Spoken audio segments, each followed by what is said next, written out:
The chase is yet to be over. What's really going on, Pez collecting fans? Josh the Pez guy here on the Pezbook channel.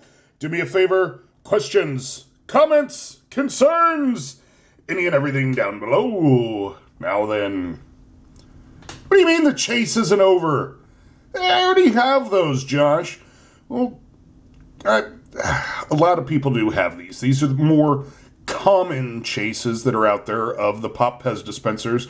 But here is something I noticed.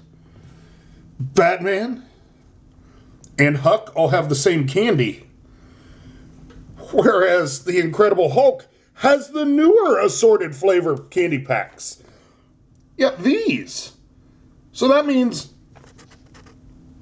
they're still producing these? So the chase is not over. There's still more. But how many? How many? That's what we want to know.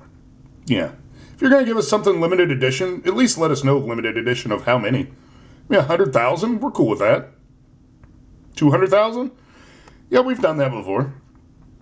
10,000? Sure, that one's a walk in the park. 600? No! But no, we know there's plenty more. But how many? How many? We don't know, but what we do know is the chase is still going! So until next time...